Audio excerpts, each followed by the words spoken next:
오늘은 성경적인 사고방식 세 번째 시간인데요. 여러분 기억나시나요? 첫 번째는 하나님이 나를 사랑하시나? 이게 이제 어떤 그런 안 껴지거나 잘 와닿지 않을 때 무엇을 기준으로 삼아서 그분이 나를 사랑하시는지를 판단할 것인가 했을 때 어떤 주님이 나를 사랑하시는 거에 대한 확신이 없을 때 우리의 감정이나 느낌으로 어떤 내게 삶 가운데 일어나는 상황의 일들로 그분의 사랑을 확인하는 것이 아니라 무엇으로? 말씀으로 확인하는 것이다 했고요. 역시나 두 번째 시간에도 성경적인 사고방식을 하는 방법 중에 하나로 내 낮은 자존감을 어떻게 하면 말씀 안에서 높일 것인가. 그랬을 때 나의 자존감을 높일 수 있는 방법은 어디에 근거를 둬야 된다 기준이? 이것도 역시 말씀에. 그래서 말씀에서 나를 어떤 가치로 보고 있는지, 나의 가치를 말씀에서는 어떻게 규정하고 있는지를 알 때에 내가 누군지를 알면 내가 어떤 세상적인 어떤 조건을 갖추고 무언가를 이루어놔야 내 자존감이 올라가는 게 아니야. 그건 세상 사람들의 기준이고 우리는 이미 예수 그리스도의 목숨값만큼의 값어치가 치루어졌기 때문에 우리는 자존감이 낮을래야 낮을 수 없다. 이 얘기를 했죠. 오늘은 또 성경적인 사고방식 세 번째 시간으로 예수님을 높이는 것에 대해서 오늘 이제 보려고 해요.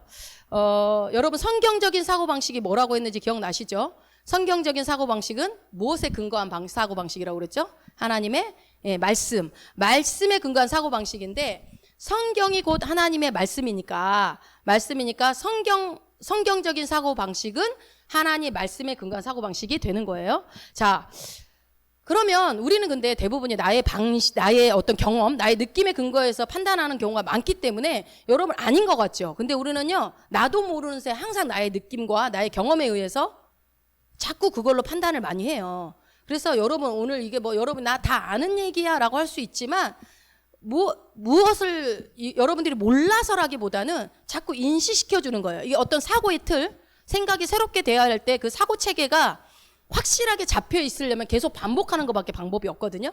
그래서 말씀에 근거해서 판단하는 사고 방식을 갖는 거는 하루아침에 되지 않습니다. 계속적인 인식과 훈련이 통해서 가능합니다. 자, 한번 기준에 대해서 한번 생각을 해볼게요. 여러분이 어떤 물건을 살 때 여러분은 어떤 기준으로 사십니까? 어떤 사람은 돈을 기준으로, 그래서 나는 싸면 무조건 좋아. 그렇죠? 디자인, 성능 다 필요 없어. 싸기만 하면 돼. 싼 거 하는 사람들은 싼 것만, 가격을 제일 먼저 보겠죠. 그런데 어떤 사람은요, 아니야, 나는 디자인이 중요해. 그러면 가격이 좀 비싸도 성능이 다소 떨어져도 뭐예요? 디자인 예쁜 것만, 예쁜 거, 멋있는 거, 이런 것만 찾는단 말이에요. 성능도 마찬가지고요. 각자의 다 기준이 있어요. 그런 것처럼 이게 뭐예요? 내가 제일 중요하다고 생각하는 것을 가장 우선순위에 둡니다. 성경적인 사고방식이라는 것은 말 그대로 뭐예요? 말씀을 가장 중요하다고 생각하고 제일 위에다가 높이는 것을 성경적인 사고방식인 거예요. 그러니까 그렇게 기준을 두는 게 그런 것 같지만 잘 그렇지 않거든요, 우리가. 그래서 오늘도 그러니까 성경적인 사고방식을 우리가 여러분이 가격을 싼 거, 디자인, 성능을 보는 거는 굳이 고민하지 않아도 툭 튀어나와서 이렇게 한단 말이에요. 그런 것처럼 돼야 돼요. 이 성경적인 사고방식이라는 게. 예를 들면 또 직장을 구할 때 어떤 사람은 무엇을 기준으로 볼까요? 연봉. 돈이 중요한 사람은 연봉을 먼저 봐요. 아무리 집에서 가깝고 비전이 있고 어떻다 해도 돈이 적으면 안 가요. 그런 사람들은. 그게 기준이면. 또 어떤 사람은 말씀이 기준인 사람은 어떨까요? 직장을 구할 때. 어떤 직장을 구할까요? 이 회사가 월급을 많이 주냐 안 주냐가 1순위가 아니라 이 회사가, 이 기업이 하나님의 말씀에 합당한 사업을 하고 있는가, 그걸 보겠죠. 그래서 이 회사가 하는 일은 이 사회에도 도움이 되고 하나님 앞에 영광 돌리는 사업인 것 같아 라고 생각을 하면 그 회사를 선택한단 말이에요. 다소 월급이 작아도. 그죠? 이런 것들이 여러분 우리의 삶의 크고 작은 것들에 적용이 됩니다. 그러면 성경적인 사고방식을 제가 벌써 세 번째 시간에 걸쳐서 계속 얘기하는 건 뭐예요? 우리의 삶에 크고 작은 모든 것들이 이 사고방식이 작동되어야 된다고요. 꼭 큰 것만이 아니라 아주 작은 것도. 그렇게 되기 위해서는 성경적인 사고방식이 어떤 건지를 여러분들이 인식을 확실하게 하셔야 됩니다. 자, 근데 이제 이 성경적인 사고방식으로 내가 신앙생활을 오래 했다고 해서 그 사고방식을 하느냐? 또 그렇지가 않아요. 많은 그리스도인들이 자기의 경험과 자기의 느낌과 어떤 자기의 어떤 그런 생각들에 의해서 많이 결정을 합니다. 그거는 성경을 많이 읽은 거하고 또 상관이 없어요. 보면. 그리고 교회를 또 열심히 다녔다고 해서 또 그런 것도 아니에요. 참 희한하죠? 그래서 그리고 뭐 교회 일에 모든 많은 봉사들을 이거저거 많이 하는 사람이 성경적인 사고방식을 갖고 있다고 볼 수도 없습니다. 그러면 성경적인 사고방식을 가질 수 있는 방법은 뭐냐? 여러분 다 알고 계세요. 로마서 12장 2절에 뭐 했어요? 마음을 새롭게 하고 변화를 받는 거예요. 그러니까 우리의 마인드를 생각을 새롭게 하는 것이 생각 체계를 새롭게 하는 것이 변화를 받는 것이 단지 작은 변화가 아니라 완전히 변형되는 그런 탈피, 변태 그런 정도의 변화가 일어나야지만이 생겨나는 사고방식이라고 볼 수 있는 거예요. 근데 왜 그렇게 사람들이 하지 않을까? 많은 크리스찬들이 왜 하지 않을까? 왜 그런 것 같아요, 여러분? 여러분도 오늘 얼마나 성경적인 사고방식으로 판단하셨습니까? 그냥 오늘은 기분 좋으니까 이렇게 하고 오늘은 기분 나쁘니까 안 하고 아니면 오늘은 뭐 날씨가 좋으니까 아니면 오늘 이렇게 하면 좋으니까 아예 생각을 잘 안 해요. 왜 그럴까요? 뭐 여러 가지 이유가 있을 수 있겠지만 생각을 새롭게 해서 변화를 받는 것이 어떤 그런 개념 자체를 잘 몰랐던 것 같아요. 이제 저를 돌아보니까 생각을 새롭게 해서 변화를 받는 것이 성화고 그것이 회개고 그것이 어떤 하나님의 예정론 안에 있는 우리 안에 계획되어진 일이라는 것에 대한 개념 자체를 잘 몰랐다라는 생각이 들고 두 번째는 하나님의 말씀이 얼마나 위대하고 높으신지에 대한 어떤 그러한 그 뭐라고 그럴까요? 가치를 못 깨닫고 있기 때문에 그러지 않는가.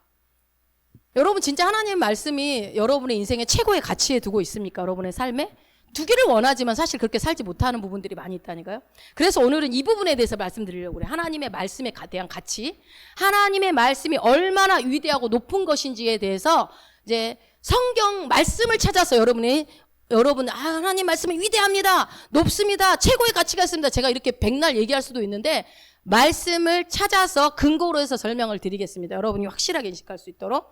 자, 오늘 본문 말씀 한번 다시 가봅시다. 2절 한번 다시 읽어봅시다. 138편 2절. 내가 주의 성전을 향하여 경배하며 주의 인자하심과 성실하심을 인하여 주의 이름에 감사하오리니 이는 주께서 주의 말씀을 주의 모든 이름 위에 높게 하셨습니다. 아멘. 여기 보니까 주의 이름에 감사하고 있어요. 그죠? 주의 이름에 감사하고 있는데 그러니까 이 다윗은 주님의 이름을 소홀히 여기거나 만홀히 여기는 사람이 아니라는 걸 알 수 있겠죠? 자, 그래서 주의 이름에 감사하는데 감사하는 이유가 뭐예요? 주께서 주의 말씀을 주의 모든 이름 위에 높게 하셨기 때문에 주의 이름에 감사한대요. 잘 보세요. 그쵸? 그러면 이 저자는 지금 주의 이름에 감사할 정도로 주님의 이름이 얼마나 높은지를 알아요, 몰라요? 알고 있는 사람인 거예요. 알고 있어요. 그래서 주께서 주님의 말씀을 주의 모든 이름보다 높게 하셨습니다. 주님이 그렇게 하셨습니다. 그래서 나는 주의 이름에 감사합니다. 지금 그 얘기를 하고 있는 거죠. 그러니까 주의 말씀이 주님의 말씀이 뭐보다 주의 말씀이 뭐라고요? 주의 말씀이 주님의 무슨 이름보다 어때요? 높다는 거죠. 높다. 주의 말씀이 주의 이름보다 더 높다. 지금 그 얘기 이제 쉽게 정리를 하면. 자, 주님은 뭐 하나님이고 뭐 똑같은 거니까. 자, 쉽게 말해서 여러분 이거예요. 회장이 높습니까? 사장이 높습니까? 우리는 알고 있으니까 회장 이렇게 얘기하지만 옛날에는 회장이라는 개념이 없을 때 사장이 제일 높은 줄 알았잖아요. 근데 요즘에는 회장님 또 뭐가 있어요? 대표님, 뭐 CEO, 뭐 이런 용어들이 있어서 사장보다 어떤 더 높은 개념의 그런 용어들이 있죠. 그런데 그래서 회장은 사장보다 높기 때문에 회장은 사장보다 높다라는 명제가 이제 나오죠. 회장님이 더 높다고 여러분이 말했으니까. 이처럼 하나님의 말씀 뭐보다 높아요? 하나님의 이름보다 높아요. 이렇게 정의할 수 있겠죠. 이렇게 결론을 낼 수가 있어요. 자, 그러면 회장이 사장보다 높다라고 할 때 사장이 얼마나 높은지를 모르면 회장이 얼마나 높은지 알아요, 몰라요? 네, 그거를 모르는 거겠죠? 그래서 그러니까 이제 여러분 한번 생각해 보세요. 회장이라는 단어가 처음 나왔다고 생각해 봅시다. 그러면은 사람들이 야, 회장이 뭐야? 그리고 물어봐요. 그러면 회장님이 얼마나 높은 건데? 그 직책이 뭔데? 그러면 사람들한테 뭐라 그래요? 회장님은 사장님보다 높아 라고 얘기를 하겠죠. 그렇게 설명을 해주겠죠. 그런데 듣는 사람이 사장이 뭔지를 몰라. 그러면 사장은 뭔데?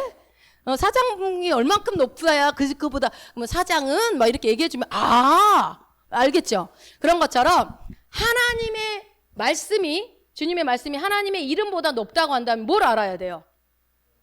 하나님의 말씀이 얼마나 높길래 하나님의 이름이 얼마나 높길래 하나님의 말씀이 그렇게 높다고 얘기를 할까? 그러면 하나님의 이름이 얼마나 높은지를 찾아봐야 되겠죠. 우리가 사장이 얼마나 높은 위치인지를 아는 것처럼. 그러니까 그것을 모르면 하나님의 말씀이 어느 정도 높은지 모르면 그 이름이 얼마나 높은지 모르면 말씀이 얼마나 높은지를 인식을 할 수 없으니까. 자, 그래서 첫 번째로 주의 이름이 어떤 존재인지를 한번 설명을 해드려 볼게요. 먼저 구약에서는 주님의 이름, 하나님의 이름이 어떤 존재인지 뭐라고 말씀하고 있는지 한번 찾아봅시다. 출애굽기 20장 7절. 출애굽기 20장 7절. 자, 읽습니다. 출애굽기 20장 7절. 너는 너희 하나님 여호와의 이름을 망령되이 일컫지 말라. 나 여호와는 나의 이름을 망령되이 일컫는 자를 죄 없다 하지 아니하리라. 아멘. 이 여호와의 이름이 얼마나 중요하고 높냐 하면 뭐래요? 그 이름을 망령되이 부르는 것 자체가 죄래요. 망령되이 부르는 것 자체가 죄. 또 하나 찾아볼까요? 레위기 24장 16절. 레위기 24장 16절. 여호와의 이름을 회방하면 그를 반드시 죽일지니 온 회중이 돌로 그를 칠 것이라. 외국인이든지 본토인이든지 여호와의 이름을 회방하면 그를 죽일지니라. 아멘. 여기서 회방은 모독입니다. 모독.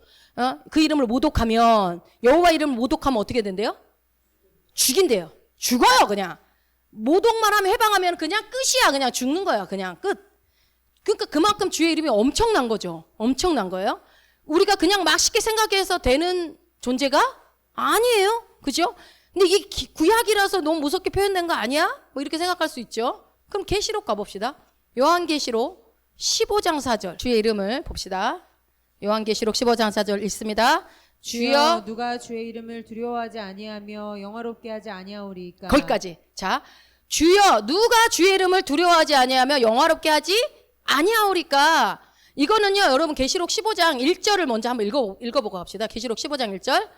또 하늘에 크고 이상한 다른 이적을 보매 일곱 천사가 일곱 재앙을 가졌으니 곧 마지막 재앙이라. 하나님의 진노가 이것으로 마치리로다. 네, 이거 보니까 일곱 천사가 지금 하는 말이에요. 일곱 천사가. 그죠? 사람이 했던 말이라면은 잘못했다고 할 수도 있겠지만 지금 누가 말하는 거예요? 천사가 말하니까 거짓이 없겠죠? 그런데 15장 4절도 한번 읽어보세요. 주여 누가 주의 이름을 두려워하지 아니하며 영화롭게 하지 아니하오리까. 네, 다시 거기까지. 그러니까 주의 이름은 두려워해야 될 대상이라고 지금 그러고 있어요. 영화롭게 해야 될 대상이라고 지금 얘기하는 거죠. 여기서 이 두려움이라는 건 공포심이 아니고 경외하는 것을 말합니다. 누가 주님의 이름을 경외하지 않고 영화롭게 하지 않을 수 있겠는가? 그래서 신약의 계시록에 와서는 첫 번째로 주님의 이름은 우리가 어떠할 대상이다? 경외해야 될 대상이라고 그 이름을 얘기하고 있어요. 자, 그 다음에 시편 다시 가봅시다. 8편 시편 8편 1절. 우리가 방금 찬양했던 거거든요. 시편 8편 한번 읽어봅시다. 여호와 우리 주여 주의 이름이 온 땅에 어찌 그리 아름다운 주요 주의 영광을 하늘 위에 두셨나이다. 네, 하늘 위에 두셨다는 것은 하늘을 덮었다라는 거예요. 하늘을 덮었다. 그러니까 여호와 우리 주여 주의 이름이 온 땅을 덮었대요. 온 땅을 덮으니까 너무 아름다운 거예요. 온 땅을 그 영광을 하늘 위에 두셨나 하늘이 덮었다. 그러니까 이름이 너무 아름다워서 그 영광이 온 땅을 덮을 정도다라고 지금 얘기하죠. 그러니까 이 온 세상에서 제일 아름다운 이름이 뭐예요? 주님의 이름이라고 지금 얘기하고 있어요. 온 세상을 덮을 만큼 아름다운 존재가 주님의 이름이다라고 지금 얘기하고 있죠. 그리고 시편 148편도 한번 가봅시다. 시편, 이거는 굉장히 중요한 구절입니다. 시편 148편 13절. 시편 148편 13절 읽습니다. 다 여호와의 이름을 찬양할지어다. 그 이름이 홀로 높으시며 그 영광이 천지에 뛰어나심이로다. 아멘. 여호와의 이름을 찬양할지어다. 그 이름이 홀로 높으시며, 혼자서 높대요. 혼자서. 독약 청청 혼자 높아요. 제일 높다는 거 아니에요. 제일 높다. 제일 높다. 그의 영광이 어떻게 해요? 천지가 땅과 하늘이죠. 하늘보다 땅과 하늘보다 높다. 그러니까 주님의 이름은 뭐예요? 홀로 높으니까 제일 높고, 땅과 하늘, 즉 천지 만물 중에서도 제일 뛰어난 그 존재가 뭐라고요? 주님의 이름이다. 주님의 이름이다. 그런데 여러분, 여기서 뭔가 걸리지 않으세요? 여러분이 자세히 봤으면 좀 걸려야 되는데 안 걸리세요? 자, 시편 142 보니까 지금까지 봤던 여러 구절과 이 구절을 보니까 시편 148편 읽었던 13절에서는 뭐가 제일 높다고 그랬어요? 주님의 이름이 제일 높아요. 홀로 높다고 했잖아요. 둘이서 같이 높은 것도 아니고 홀로 높아요. 제일 높다니까요. 땅과 하늘보다, 천지 만물보다 제일 높아요. 뛰어나요? 그런데 오늘 본문 한번 가볼래요? 시편 138편 2절 다시 한번 읽어봅시다. 시편 138편 2절.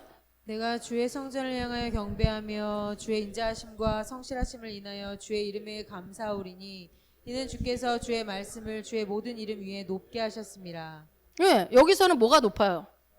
예, 주의 이름보다 말씀이 높다고 했어요. 주님의 이름은 제일 뛰어나지 않고 홀로 높지 않고 두 번째로 그러면 뛰어나고 둘이서 같이 높은 게 되나요? 어떻게 되는 거예요? 오류다, 오류. 그쵸? 여러분 그런 생각 안 들어요? 지금 서로 높다고 하고 있잖아요. 서로 제일 높다. 그래서 이거를 한번 따져보려고 그래요. 여러분 궁금한 거 있으면 또 따져야 또 속이 시원하니까. 이거는 마지막에 말씀을 설명을 드릴까요? 이거 마지막에. 그러니까 지금 보시다시피 시편 148편하고 시편 138편하고 지금 2절하고 상충되고 있습니다. 서로 부딪히고 있죠?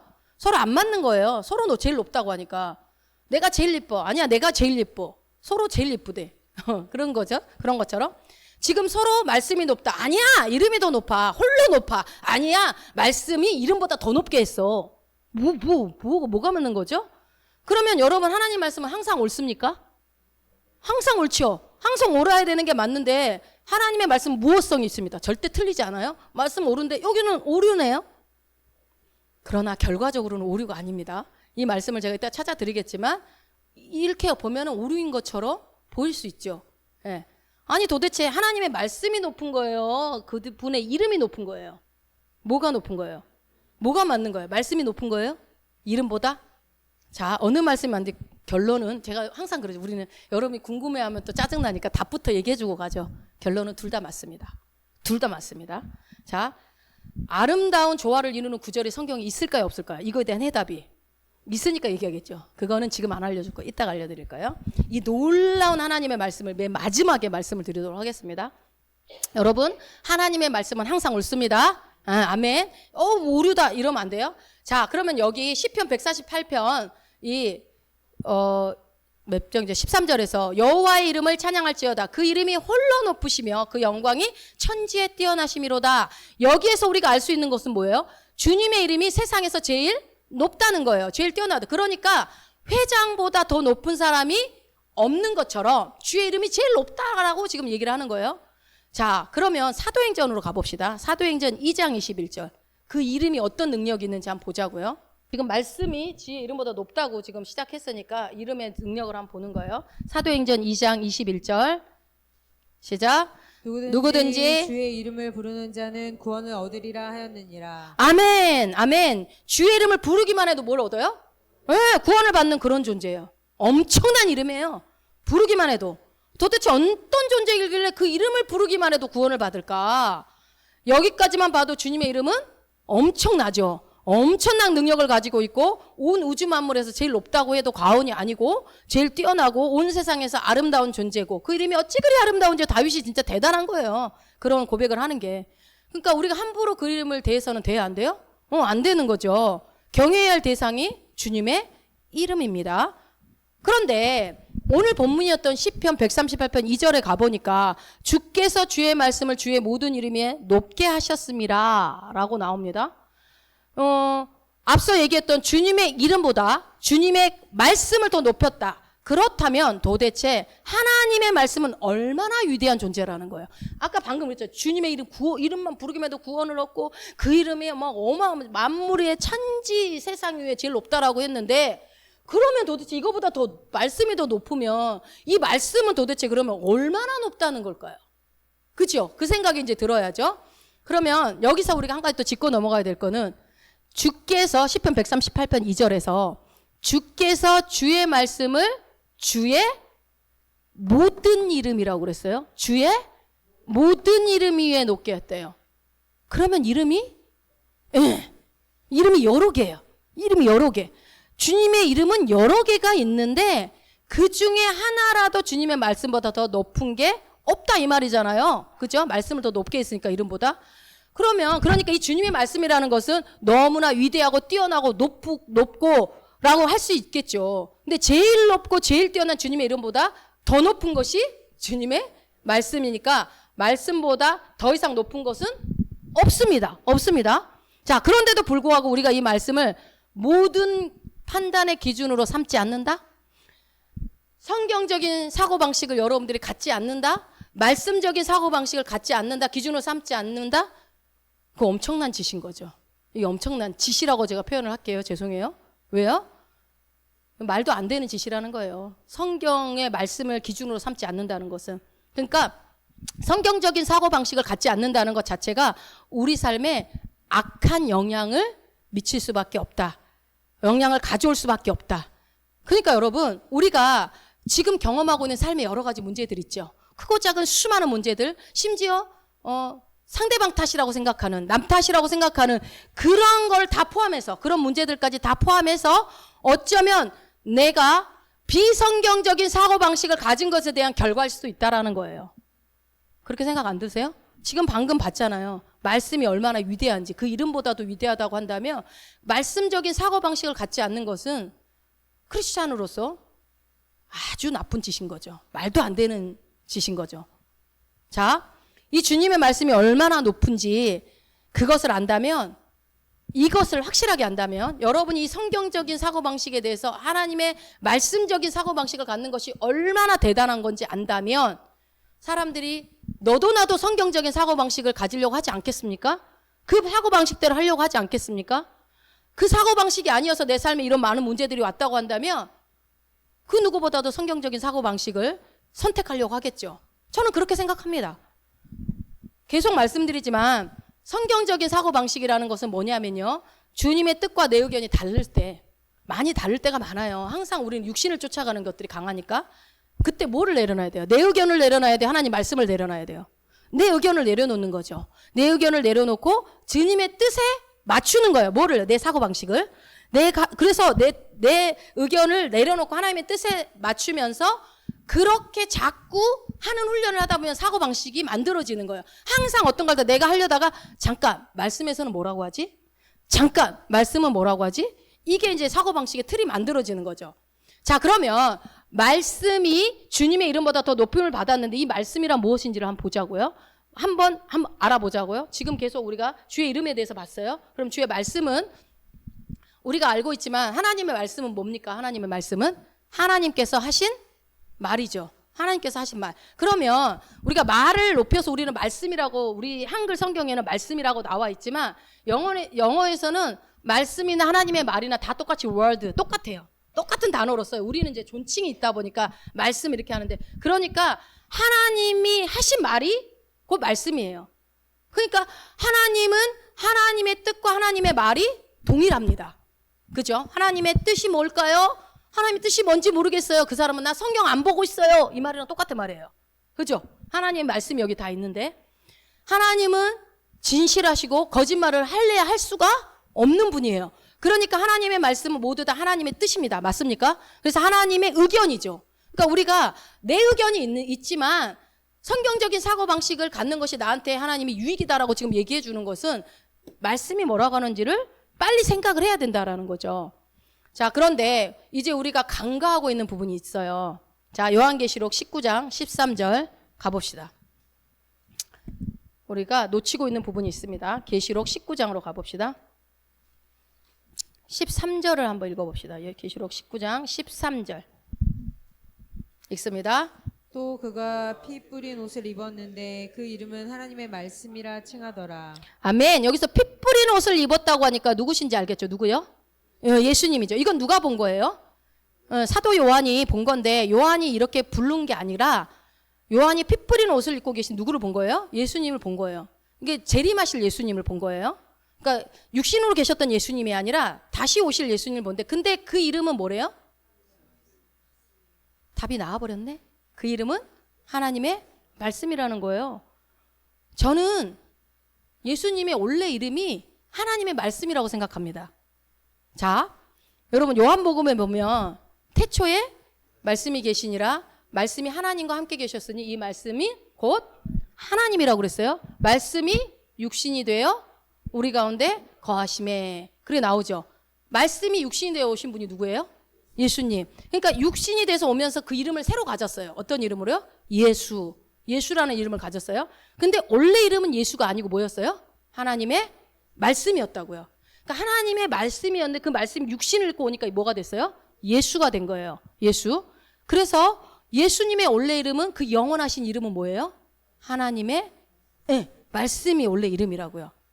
자, 지금 보고 있는 19장에서 11절을 한번 읽어보세요. 내가 하늘이 열린 것을 보니 보라 백마와 탄 자가 있으니 그 이름은 충신과 진실이라. 그가 공의로 심판하며 싸우더라. 여러분 여기 보니까 요한이 자기가 본 것을 그냥 설명하는 거예요 지금.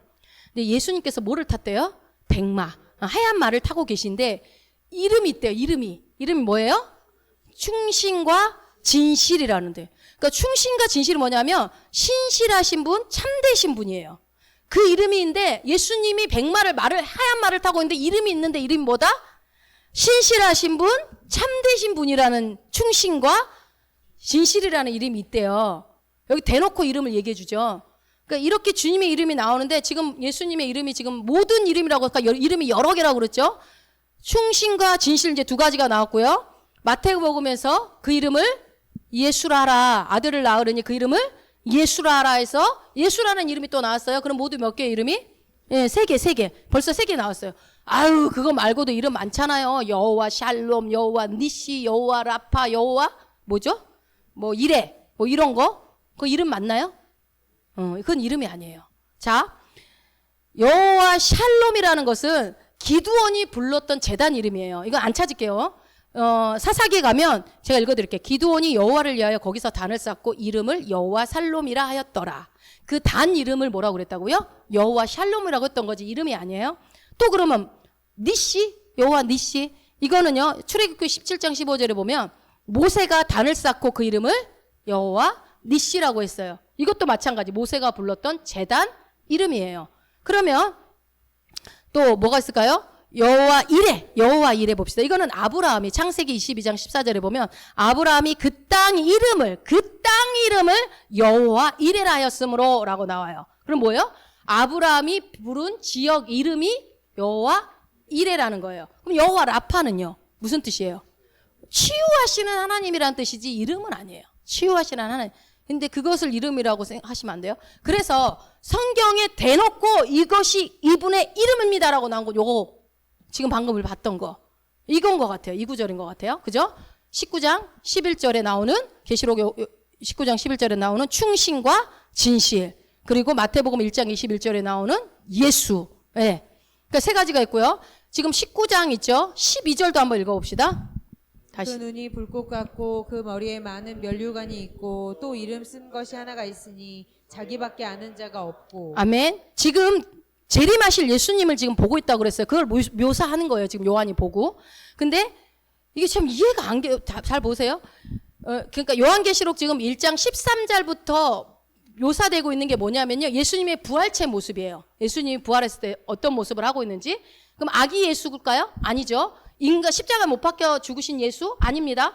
이미 부활하셨기 때문에 우리와 같은 육신을 가진 모습이 아니에요. 지금 부활체 예수님이에요. 부활체를 가지고 계신 모습을 지금 요한이 보고 이 계시록이 기록한 거예요. 이게 요한계시록 1장 14절, 15절에 계속 이렇게 나오죠. 근데 계시록 19장 12절의 말씀이 우리로서는 좀 상상하기 좀 힘들어. 보면은 자, 여러분 한번 상상하면서 읽어보세요. 그 눈이 불꽃이 막 눈에서 막 불이 막 확 타고 있어요. 불꽃 같고 그 머리에 뭐가 있대요? 머리에 많은 면류관이 어떻게 있지? 위에 쌓여 있는지 옆으로 쌓여 막 머리에 면류관 있어요. 우리의 상식선에서 한번 생각해 봅시다. 면류관이 있고 또 이름 쓴 것이 하나, 뒤에가 뭐라고 써요? 이름 쓴 것이 하나가 있으니 뭐래요? 자기밖에 아는 자가. 뭔 말이야 이게 도대체. 그러니까 예수 이름이 하나 또 있어요. 기록되어진 이름이에요. 기록되어진 이름인데 그 이름은 누구만 알고 있대요? 본인만 알고 있대. 예수님 본인만 알고 있는 이름이 있대요. 이게 사실 이름이라는 건 남이 불러주라고 있는 거 아니에요? 그래서 이름이 있는데 이거는 인간의 상식을 뛰어넘는 말씀이라 이해가 안 가. 머리에 면류관이 여러 개 있는 것도 안 되고 눈이 불꽃처럼 이렇게 타오르는 것도 뭔지 모르겠고 이름이 있는데 자기밖에 모른대 그 이름을. 이게 뭔 말이에요? 그래서 예수님의 이름을 한번 정리해 봅시다. 예수라는 이름이 있고요. 뭐라고요? 충신과 진실이 있고요. 또 방금 봤던 예수님만 아는 이름이 하나 있어요. 총 지금 4개, 벌써 4개가 나왔어요. 예수님 이름 4개. 그러니까 여러분, 19장 13절에 그 이름은 하나님의 말씀이라 이렇게 나오죠. 그 이름이 나오는데, 이름은 말씀이라. 이것도 또 하나의 말씀, 하나님의 이름인 거죠. 그러니까 여러분, 시편 아까 138편 우리 본문 2절에서 모든 이름이라고 해서 이름이 여러 개다라는 게 이게 그 이유입니다. 이름이 여러 개입니다. 자, 그런데 여러분, 아까 뭐라고 써요? 시편 148편 13절. 그 이름이 홀로 높으시며 그 영광의 천지에 뛰어나심이로다 하면서 그 이름이 엄청 높다고 했던 그 구절과 시편 138편 2절에 나오는 주께서 주의 말씀을 주의 모든 이름 위에 높게 하셨다라고 하는 거, 이것과 지금 두 개가 상충한다고 말씀을 드렸잖아요. 그런데 이 두 말씀보다, 그러니까 138편 2절에서는 뭐예요? 주의 말씀을 주의 이름보다 높고 148편 13절에서는 주의 이름이 말씀보다 더 높고 모든 찬지 만물보다 높다. 이렇게 하고 지금 부딪히고 있잖아요. 최고의 표현을 쓰고 있잖아요. 그런데 이 말씀이 상충하는 것을 하나로 해결해 주는 게 어디예요? 방금 읽었던 요한계시록 19장 13절이라고요. 다시 한번 읽어봅시다. 19장 13절. 또 그가 피 뿌린 옷을 입었는데 그 이름은 하나님의 말씀이라 칭하더라. 아멘. 예수님의 이름이 곧 뭐래요? 하나님의 말씀. 그러니까 뭐예요? 회장님이 곧 사장님. 그 뜻이에요. 회장님이 높냐 사장님이 높냐 했더니 회장님이 곧 사장님입니다. 하고 똑같은 거예요. 여러분 이해가 확 되시죠? 이 세상에서 주님의 이름보다 높은 게 없는데 주님의 이름보다 주님의 말씀을 더 높였다는 거예요. 이 두 구절이 다 진리가 되려면 요한계시록 19장 13절이 필요한 거죠. 그러니까 오류가 아닌 거예요. 그러니까 성경은 성경으로 풀어야 돼요, 여러분. 말이 이상한 것 같아, 안 된 것 같아. 그러면은 다른 데서 찾아보시면 돼요.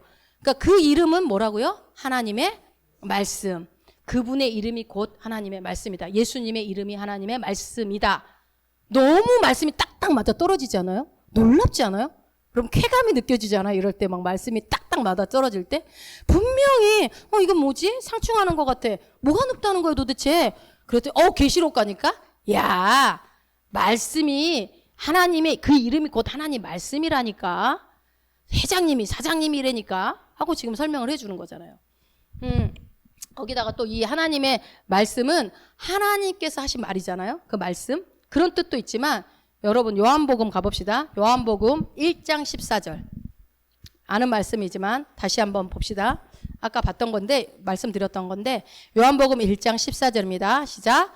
말씀이 육신이 되어 우리 가운데 거하심에 우리가 그 영광을 보니 아버지의 독생자의 영광이요 은혜와 진리가 충만하더라. 여러분 보세요. 말씀이 곧 예수님 그 자체예요. 자체. 그 자체. 인격이라는 거예요. 그러니까 말씀은 인격이라는 거예요. 그러니까 말씀이 육신이 돼서 오신 분이 예수 그리스도입니다. 그죠? 그러니까 여러분 우리는 매일 말씀을 읽을 때 매일 육신이신 예수 그리스도를 만나고 있는 거예요. 인격적으로. 우리가 매일 그분을 만나고 있는 거예요. 그래서 우리는 사람의 생각으로 할 때는 하나님의 말씀은 그냥 하나님이 하신 말이지. 그냥 우리가 우리 말처럼 하나님 말씀도 그렇게 생각을 해요. 말씀이야. 말씀이 중요하지. 말씀 읽어야지. 이 정도가 아니라는 거예요. 인격이라고요. 우리가 글로 표현해놓고 써놨기 때문에 성경책 이러지만 그게 아니라 하나님 말씀은 곧 예수 그리스도고 인격을 가지신 분이다. 그래서 예수님이 하나님 말씀이고 그분은 언제부터 계셨냐? 태초부터 계셨다. 성부, 성자, 성령이 태초부터 함께 계셨고 그때에 이 하나님이 세상도 뭘로 만들었어요? 그럼 세상을 창조하신 분이 누구예요? 예수님. 하나님의 말씀이 예수님이라고 그랬잖아요. 그러니까 예수님이 세상이 만드신 거예요. 예수님으로 이렇게 따지고 들면 말씀으로 했으니까 예수님으로 세상을 만드신 거예요. 이게 이해가 돼요, 여러분? 이해가 안 돼요. 사실은 좀 어렵게 느껴질 수 있어요. 그러니까 뭔가 뭐 그분이 예수님이고 예수님이 말씀이고 예수님이 바로 하나님이고 하나님의 말씀이 예수님이고 그분이 인격이 뭐야 도대체. 이게 이 세상에 존재하지가 않아. 이게. 근데 유일하게 비슷한 게 뭐예요? 유일하게 이거를 이해할 수 있는 비슷한 환경이 부부. 저 사람은 남인데 부부는 하나라고 성경에서 얘기해요. 두 부부가 한 몸이 될지라 하잖아요. 그게 여러분 그러니까 가정이라는 걸 줘서 성부, 성자, 성령의 개념을 조금이라도 이해해야 되는데 이게 그게 그렇지 않잖아요. 그래서 사탄 마귀가 가정을 무너뜨리는 거예요. 거기에서 하나님의 말씀이 이해가 되거든요.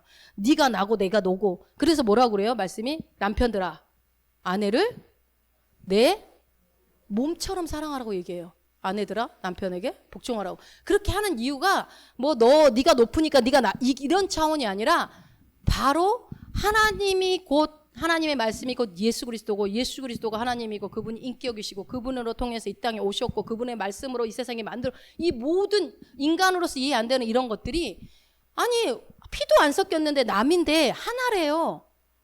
한 몸이라는 거야. 근데 사랑을 하되 어떻게 알아요? 내가 나를 사랑하듯이 상대방을 사랑하라고 알려줘요? 이거는 이게 말이 돼요? 이게 사실 안 돼요.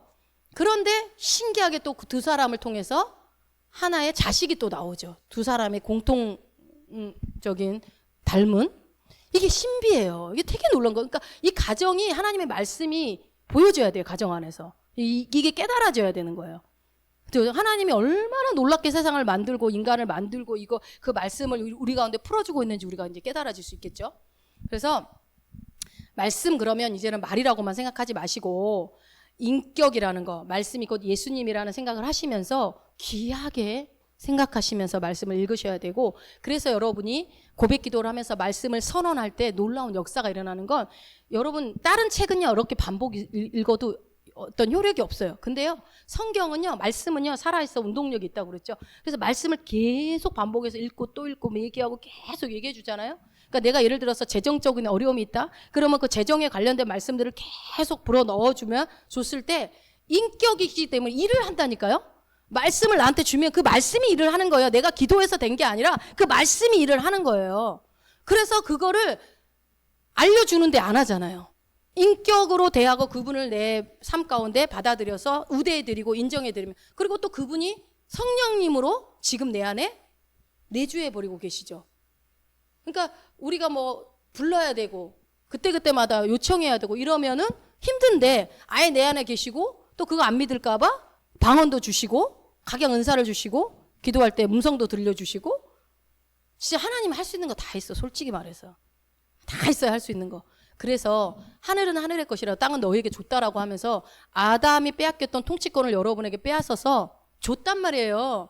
이제부터 여러분들이 그 구원을 누리는 건 여러분의 몫이에요. 여러분이 만들어 가셔야 돼요. 여러분의 인생은 여러분이 주도권을 가지고 하셔야지 하나님이 하시겠지. 그거 틀린 거예요, 여러분. 주님은 다 이뤄 놓으셨다니까요. 여러분이 해야 돼요. 여러분 나는 부요합니다, 부요합니다, 부요합니다만 외치면 부요해져요? 일도 안 하고 있으면서 부요합니다, 부요합니다, 부요해져요? 일을 해야지 부요해지죠. 그러나 그 일을 할 수 있도록 길을 열어가시고 일감도 주시고 내가 생각했던 것보다 더 놀라운 방법으로 채워주시는 것들을 경험하는 거지 아무것도 안 하는데 가만히 있는 것은 아니라는 거죠. 자, 이렇게 이제 마무리하겠습니다. 우리가 성경적인 사고방식을 갖지 않고 비성경적인 사고방식, 내 경험이나 느낌이나 어떤 이론, 세상적인 기준을 고집한다고 하면 그러면요 결국은 뭐냐면요 내가 내 삶에 내 생각과 내 마음에서 예수님을 계속 거절하는 것밖에 안 돼요. 거부하는 거예요. 그러니까 여러분 이거는 내가 성경적인 사고방식을 가질 것인가 말 것인가가 선택이 아니라 내가 그런 성경적인 사고방식을 하지 않는다는 것은 예수님을 계속 거절하는 거기 때문에 이게 우리가 생각하는 것보다 훨씬 심각한 문제입니다. 훨씬 심각한 문제예요. 그래서 우리가 지금 이제 살펴보긴 했지만 저도 여러분도 아직 하나님의 말씀이 얼마나 높으신지 그것을 우리가 마음으로 다 깨닫지는 못했을지라도 이 말씀에 따라서 봤을 때 이 세상 우주 만물 그 어떤 것보다 높으신 것이 하나님의 말씀이라는 것을 여러분이 믿음으로 취하셔야 돼요. 아멘? 이게 여러분 근데 이 말씀이 에베소서에 너무 잘 나와 있죠. 말씀을 높여드리는 게 너무 이거 한번 우리 읽고 갑시다. 이것까지만 읽고 마칩시다. 에베소서 1장 가봅시다. 에베소서 1장 21절부터 23절까지 한번 읽어봅시다. 시작. 모든 정사와 권세와 능력과 주관하는 자와 이 세상뿐 아니라 오는 세상에 일컫는 모든 이름 위에 뛰어나게 하시고 또 만물을 그 발 아래 복종하게 하시고 그를 만물 위에 교회의 머리로 주셨느니라. 교회는 그의 몸이니 만물 안에서 만물을 충만케 하시는 자의 충만이니라. 예, 그러니까 모든 정사와 권세와 능력과 주관하는 거 이 세상뿐 아니라 오른 세상에 일컫는 모든 이름 위에 뛰어나겠대. 누구를요? 예수님을. 근데 그 이름을 어디에 줬대요? 교회의 머리. 우리에게 주신 거예요. 그러니까 교회의 머리. 그러니까 만물 그 발 아래 복종하게 또 만물 아래 다 복종하신 그 이름을 우리한테 줬다고요. 그 이름을. 그러면 우리는 만물보다 더 뛰어난 위치에 있는 거예요. 여러분 우리는. 그분의. 그러니까 그 말씀을 높여드리는 게 너무 마땅한 거 아니에요? 너무 마땅한 거예요. 너무 마땅하고 하나님의 말씀을 높이는 게 당연한 것이라고요. 이 당연한 것을 하지 않으면 안 되겠죠? 당연히. 그래서 저와 여러분이 우리의 생각, 우리의 경험, 우리의 감정, 또 혹은 어떤 누군가의 의견, 다른 사람들의 의견, 생각 이런 것보다도 누구를 더 높여드려야 돼요? 하나님의 말씀을 더 높여야 된다고요. 누군가 뭔 얘기하면 이렇게 하면 뭐 건강해진대, 뭐 이렇게 하면은 뭐 잘 된대. 우리 그런 얘기 쉽게 많이 하죠. 저도 많이 하는데 그런데 그렇게 안 하고 어떻게 해야 돼요? 나는 하나님이 나에게 이미 하나님의 신성한 건강을 나에게 주셨어. 이렇게 얘기를 해야죠. 신성한 건강을 주셨어. 그래서 제가 그 말씀 드렸었나요? 제가 그 얘기했죠. 막 계속 아픈 것만 집중하고 있으니까 왜 이미 너는 하나님의 신성한 건강을 온몸에 누리고 있는데 왜 그 아픈 것에만 집중하고 있느냐라고 하나님 말씀했을 때 제가 그때 계시가 열려지더라니까. 자꾸 내 정체성을 잃어버리고 문제에 집중하는 거예요. 여러분 우리가 물질 문제든 어떤 문제든 그 문제에만 집중을 하다 보면 크신 하나님을 못 볼 수가 있어요. 내 정체성을. 그러나 내 정체성을 알고 깨달아지면 문제들이 다 보이는 거죠. 그 문제들이 문제가 아니라는 것들이 보여지게 되는 거죠.